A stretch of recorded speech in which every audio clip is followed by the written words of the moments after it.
So I would like to invite on stage Antonio, founder of Formwork IO. All right. Give him a clap. All right. Please come over.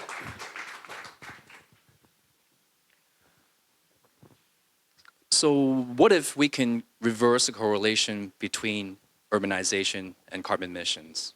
And what if we can upcycle greenhouse gas that would have otherwise made its way into the atmosphere and storing it in our buildings, coastlines, and cities permanently?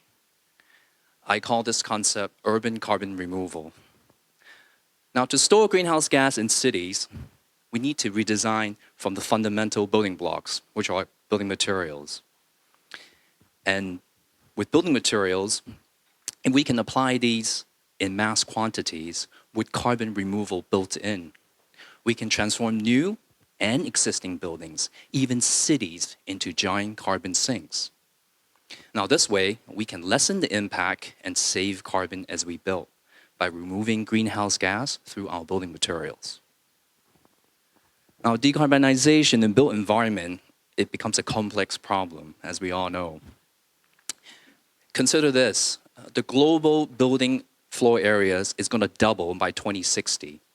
And much of that rapid urbanization is happening right here in Southeast Asia.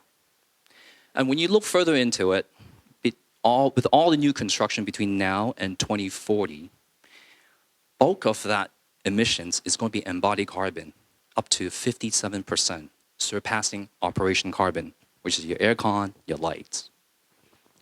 So before becoming an entrepreneur, I was a practicing design architect, specializing in green buildings and master plan for over 20 years across North America, Europe, and Asia.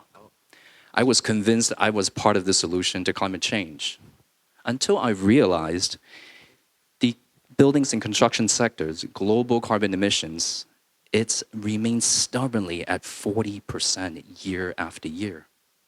So I decided to chart a different course by starting Formwork IO. So for the past 2 years, our team at Formwork IO has been working hard trying to come up with a carbon removal technology that delivers on that promise. That products for the next generation building products while upcycling CO2 during the process. So for our first product is a concrete paving block that's up to 70% recycled content, emits zero carbon, and on top of that, removes additional carbon to arrive at carbon negative. And in addition, we're using bio-based ingredients such as algae, indigo, and used coffee grounds as pigments as part of our color offering. So with your support, we hope to accelerate our work. We hope to deliver on an ecosystem of similar products and reaching exponential amount of carbon savings. I would like to invite you to join us and work with us in our pilot program to lessen the impact and save carbon as we build. Thank you. Yeah. Thank you so much. I would love to have SCG actually watching this. I think SCG is here today, but they are going to talk at the next panel. But this is really, a cement alternative. So very, very interesting. Next, I would like to invite Maythin, if you want to come and share what you're doing, because this is also about design and architecture. So, yeah. Right. Afternoon, everyone. I didn't expect to be the second, but I probably know the least in the net zero category with my knowledge, because there are so many great qualified speakers today. But I think we are considered a small part in the industry, and we play the front end role of the industry because we are architects. So we design building based on the brief. And the key thing is, I think we truly believe that it would be probably impossible to achieve net zero, I must say. It is a nice term, but the reality is with the growing population, I think we all have higher demands in life and higher living standards. So I think that, but we believe in creating the right balance in everything, really. Whether if you design anything too excessive, if you design something below standard. So when the balance isn't there, you begin to create all kinds of issues relating to environmental issues, especially because I mean take I think take some quick example, which I mean we can go into discussion soon. The basic needs of human beings, you don't need much. Everyone needs probably about 150 square meter worth of space to 200 square meter for a family. But the reality is there will be some people living in a tiny micro flats, and there will be some families who have privilege living in 2,000 square meter house of 3 people. So I think that's why the balance isn't there. And the energy consumption relating to all the carbon issues have been created. And I think that's the kind of balance I'm talking about. So when we strike the right balance and we understand how we can approach the initial design stage, that can actually help to contribute back into the environment and the growing society and this particular industry. And of course, we, from those criteria, we believe to have implemented something called passive design, which is the fundamental of the design, the basis of the design. It's something very simple, really, because we believe passive design contributes probably the first half, the first 50% of the entire the design the process. Because if we had this building without shades, of course you would be fighting with the heat, direct heat. And if we design something with some shades, that means you're protecting the heat from the building skin. And when you're providing something physical to the building, it will last, you'll stay with the building for life. Once we achieve the physical design, then we can implement the technology to it. So that means the technology will be, for example, where we are standing today, the coral. This piece of equipment or whatever they are trying to help the world and making the business will contribute another 50%. So when you put the two things together, then we can strike the balance of the fundamental of the design and the technology together. So I think the discussion that we will be having today is probably will not be concentrating on the net zero topic alone, but we'll probably touch on various aspects of environmental issue. I think that's the key that we would be very interesting to contribute, as much as probably I don't have much knowledge on the law, on the net zero, sorry. So, okay. We'll do our best. Thank you so much. Just take a seat. All right, round of applause. Thank you, guys. Next, I would like to invite Sayapong from Coral Life. Okay. I'm Sayapong, and first of all, welcome everyone to our building, Coral Life building. Coral Life building, this building would be the first building that we target at the first stage as we design to be a net zero building. So I'm the one who involved from design, piling until gather all finishing together today. And this event will be the first event.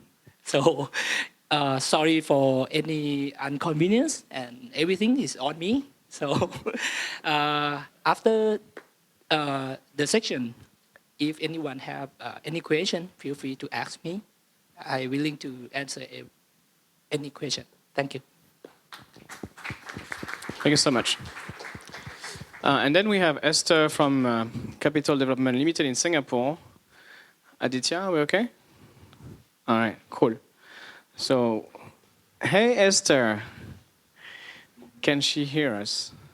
Yes? Awesome. Great. Hello, can you hear me? Yes. Hello. Yes. Hi.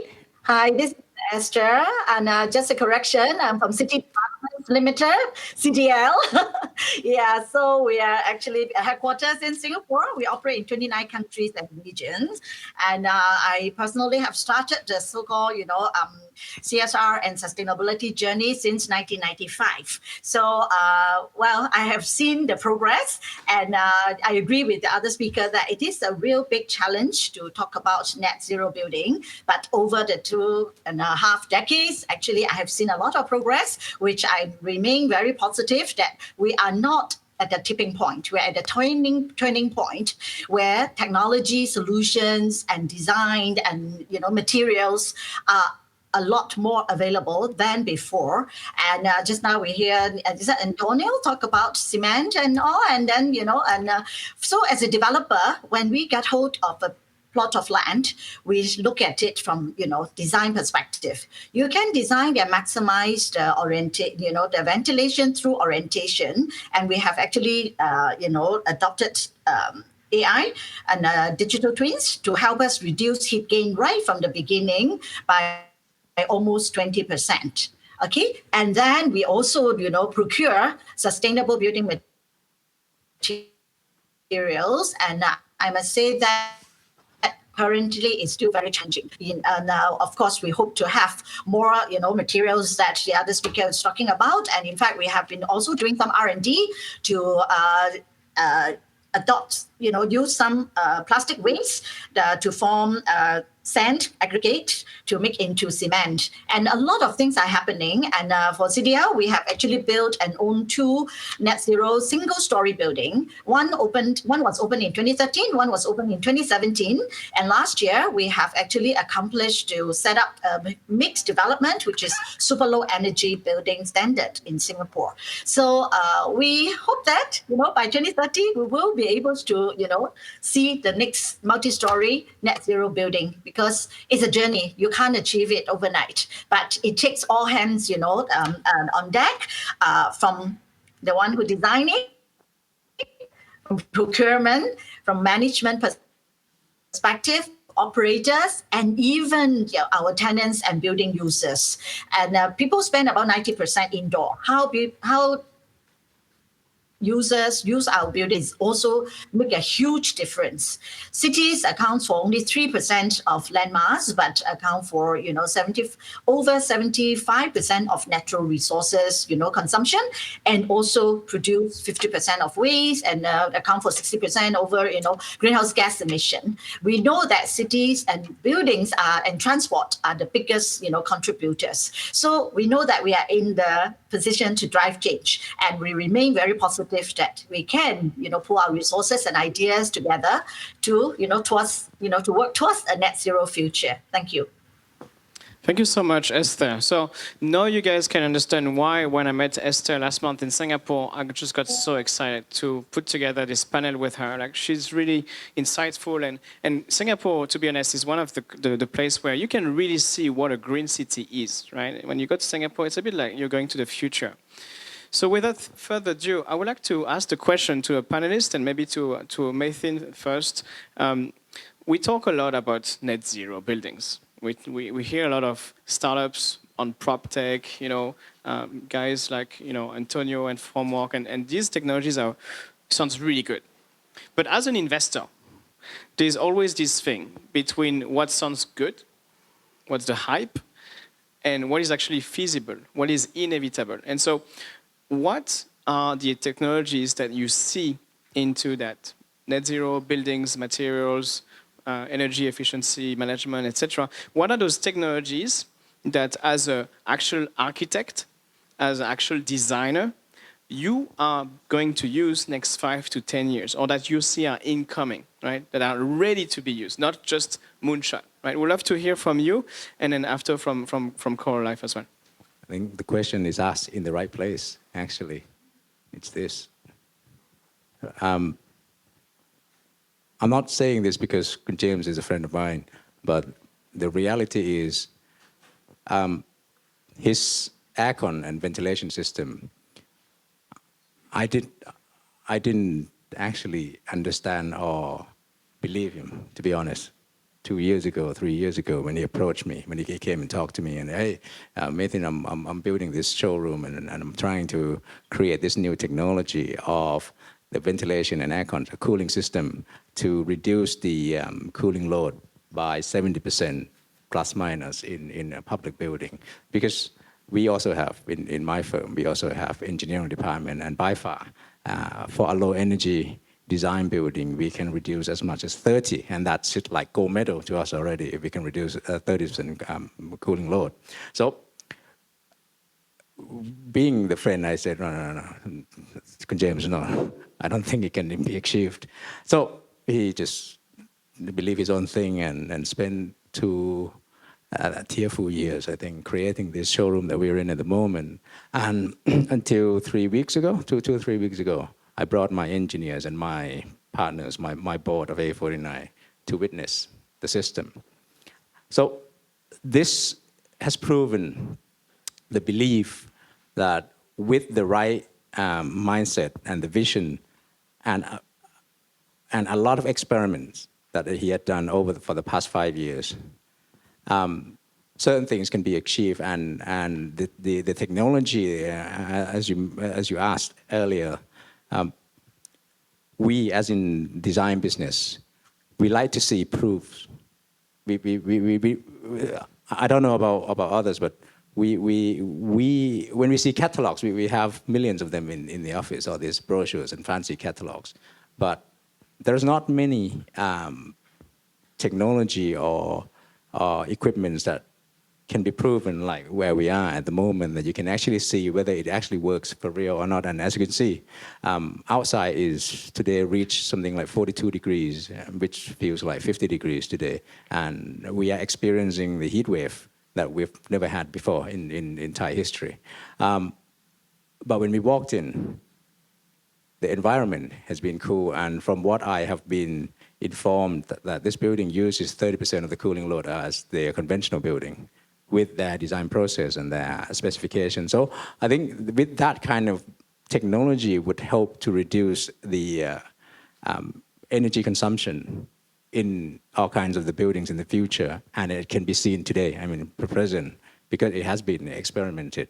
So I think the next thing is we just need to make sure that the market, the industry, is convinced with this system. And one thing, touching on to Kun Esther's speech earlier, to help the world, I mean, to help the environment, it's not only the developer, it's a contributions of everyone, even starting from my side. But we need to educate the market, because I mean, the low energy approach, or the net zero, is still pretty new in Thailand. So it's not that everyone is fully aware of the problem, because by the common standard, if you talk to anyone on the street, it's very hot. What do? You turn on the aircon. I think that's the solution. But no one actually ever concentrate on how do we tackle the building skin? How do we use the right technology to assist your property, your homes? But the contradiction at the moment is, sorry, maybe it's not the right thing to say, but that's from my experience, not from A49, my personal experience is, the market is still perceived the aesthetic over the whether you call it the technology or the passive approach. Because I have seen a lot of people or developers, Thai developers, they don't mind importing Italian stone 5,000 miles away to Thailand and place on a building, and then everyone can appreciate it. But they would not prepare to invest on the good skin system or the technology to help them to reduce the environmental issue. Yeah. Or even the money. The environment comes with money anyway. Yeah. So I think that's something that the entire industry needs to educate the client. It doesn't mean they're wrong or they don't understand anything, but it's just something that is too new for them. So the moment we educate that and make them aware, right, you need to invest on to something more fundamental rather than Yeah. something. Because I often say to my clients, listen, the Italian stones or Italian taps, 15 years down the line, you need to replace them anyway.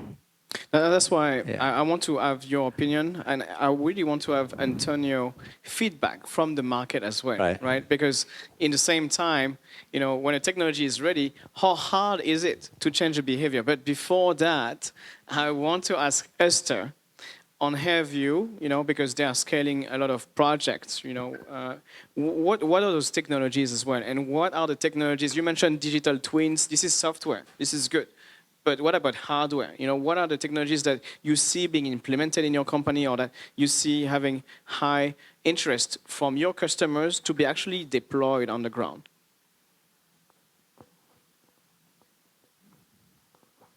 Esther, you hear us?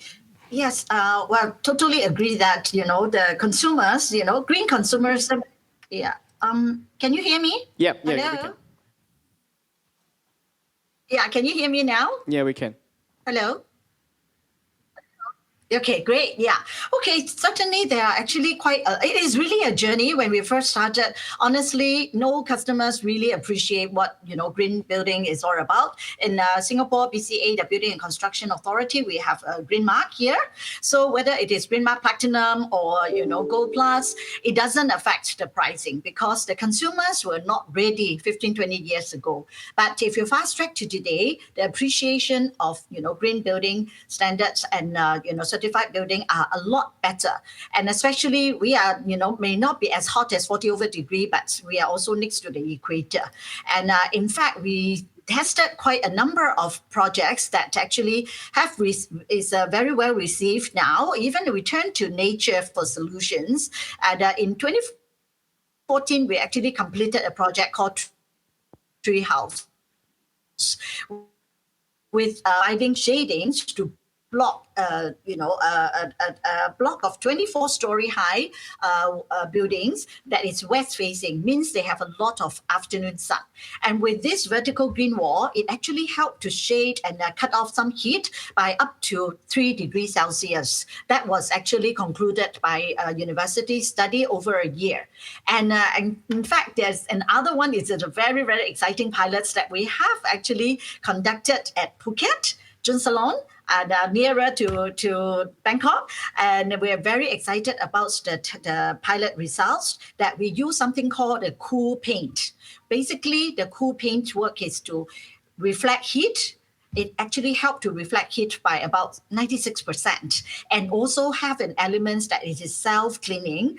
And the first phase of pilot that we use the cool paint for its facade help us to cool down temperature by up to 8 degrees Celsius. And we are still continuing on the next phase of pilot. Can you imagine if we can really be successful with this cool paint? It will be a game-changing, technology. From the outside, you can actually cool, the indoor, internal temperature. And there is a whole host of technologies that we use to achieve our net zero buildings and all. The latest one that we achieved for mixed development, quite a sizable mixed development. We even, tap onto not just solar, not just green feature, blue feature, water feature. We also make use of the so-called using the district cooling and spreading from actually Marina Bay area to the CBD area. So our development called 80 Anson Row is the first mixed developments to actually adopt this district cooling.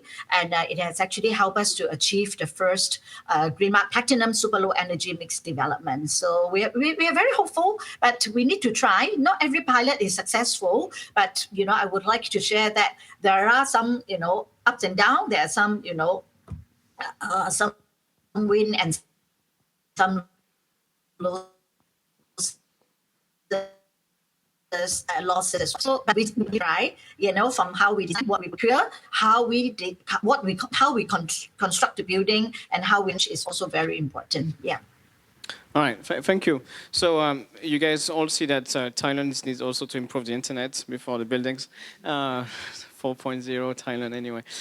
So this is really where reality meets the dream, right? We all dream about these new materials, these new technologies, and we hear that there is some that actually bring us to reality, the heat, right? So we talk about these cooling paintings, which are real climate adaptation technologies. If you think about this, right? Because it's not even, it's too late about building retrofitting. It's just how do we adapt to not just be too sweaty at home, right?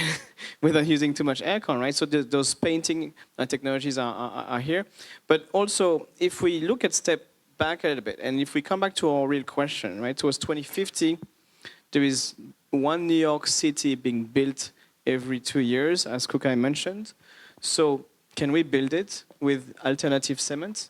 What's the actual reaction from conglomerates in Hong Kong or in Singapore or in Thailand when you come as a startup entrepreneur and you bring them to the plate these innovations? Tell us the truth. I want to hear like how ready this thing is, right? From the client side. Well, I mean, I think one thing I maybe like to bring into this discussion is I think one thing I didn't really hear today, and versus some of the conferences I've sat in say Hong Kong, recently Singapore, maybe in Europe, is the mention of ESG. So that is we don't know about this here. Huge. I think it was in every other sort of topic or presentation. And that seems sort of real. So for me, I'm hopeful in that sort of ESG and sort of the mandatory, or becomes mandatory, with scope 1, 2, and 3 emissions will sort of come into effect. And then I think the corporates will feel a lot more pressure to at least sort of do something about it. And with the carbon tax coming into play in Singapore later this year, with carbon tax already coming through in Europe, I think it's only sooner or later that it would slowly sort of we'll all feel it. And I think, so what we have set up to do is, obviously we knew it was going to be very difficult in terms of sort of adoption, in terms of, and it's a long road. I mean, materials are hard. That's why no one's doing hardware, as you well know, as a hard role. But we're hopeful in that we are targeting scope 3 emissions. No one's looking at scope 3 emissions. Everything about scope 1 and scope 2 in the real estate, it's about energy. It's about energy, it's about bringing renewable energy, it's about cutting down your energy consumption. And as I mentioned, if you look at all new construction from now to 2040, 57% is in scope 3. Yeah, so the government plays here is going to really have a massive impact on the development or not of this industry. So if we think of a pilot, like Coral Life, this building we're here today, thanks to our host, how real is this to actually have that on a larger scale? How real is this to have, let's say, 10% of that New York, in Thailand for the next, expansion to be actually built on a similar fashion? And what will be the actual policies that will be required for such a project to be scalable? I think this is really the point now, right? Because as we heard from Antonio, it's really about those subsidies or those taxes, right? Like in the US, we have those taxes that are really pushing to that the emergence of that new market. In Singapore, we do as well, right? So what will be the kind of regulations that you've heard of happening in Europe or in the US that actually helped create those passive houses on a larger scale? Because in Europe, it's very common, right? We're talking with Kukai in North America, passive house, everybody have a passive house, right? So what have happened with the government policies to lead to that point? Oh, it's a hard question. You got 4 minutes, man. Yes. Okay. Yeah. Okay. To be honest, to me, I think leaning on the government policies in Thailand is or in Southeast Asia, what you've seen? Southeast Asia not necessarily in particularly. Thailand. Is a long way to go. So it's really long way to go. But what Coral Life think and we have achieved this building is really depending on the owner mindset. It's more important to me. And I totally agree with the good Maythin about the the mindset of the owner. Because what make the project that based on the passive house standard happen, we need to reverse the process. Because particularly in Thailand or Southeast Asia, I believe that once the project begin, the owner will discuss with the architects about how the building look good, and how the function they need. But no one really serious or begin with the energy using in energy consumption in the building.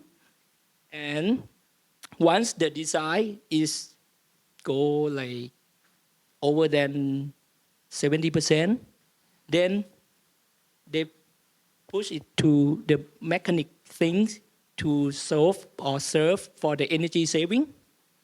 And that's what happened in Southeast Asia. So with our technology now, okay, we can spend the money to buy the electric mechanics that can save the energy, but it's not perfect. And that's why in Southeast Asia, we are talking about renewable energy, like putting solar cells, planting and everything. And that is the supply side. No one discuss about demand side, using the energy in the building at first, right? So the color life change and reverse the process. We are thinking about how we consume energy at the first stage of the design. And we found that it's work if we can, reverse mindset of the owner. So that's why this building be built, because we talking about this concept for like over than 5 years before to many owners. No one believe that. With only the concept, with even in the Europe, they have many buildings that already achieved, but they will say like that is the Europe zoning, the cooling zoning is not in Thailand or Southeast Asia. So that's why we try to prove that it can be built if you reverse your mindset, put the energy consumption at the first stage, and we decide with the ethic together. Yeah. Thank you. So if I can recap what I understood, right? It's about reversing the narrative from energy production to energy usage. Yes. And also, it's about taking a leap of faith. And that usually is done by the owner, right? So even though the public sector might not be pushing through it, we can see that first leap of faith from the owner, and that's the client that will help push through that new industry in that country. Okay. And then for technologies that might be ready, this is true, of course, government policies that we will see, more adoption of those owners, but also about market education, right? Yeah. Because those technologies are here. It's just taking that leap of faith on the owner side, right? And we can also learn from Esther that it's doable, right? In Singapore, they're doing it. Yeah. Right. So why not in Thailand? Why not in Vietnam? Why not in Indonesia? Yeah. Right. Actually, as a technology, we all have all technology already, but what happened? Why the net zero building not have in Southeast Asia? Because we have the product that claim that they save energy, all they save energy, but no one take responsibility to take care when it is gathered together. They just say like, okay, our glass is saving energy, our machine saving energy, all saving energy, but no one can take part to gather it together and take responsibility to achieve the target as the energy consumption. Right. Yeah. Right. That's where the policy will come. But I think today they went to the event. This is a good thing already. We got the government coming. This is a good first step. We're not going to ask them too much for the bills, etc. We're going to wait for a little bit. Well, thank you so much for these insights. Thank you, Esther, to join us from Singapore. Looking forward to do an event together in October in Singapore with Atlas Capital. Here is a little bit of advertising, by the way. Our next event, October, Atlas Climate Tech Day in Singapore. We need all the help we can get to make this happen. So please come come talk to Kukai or me. We have a great team. We have the energy and I think we have the network, right? But it's just about activating that. So we're looking forward to continue the conversation on our Slack group, the Climate Tech Coalition. For those who are not in the Slack group, please join, because this is just a little glimpse of what's going on in there. And this is really a truly global network we have there, as you can see. So yeah, looking forward to continue conversation now in the networking area. Thank you. Thank you.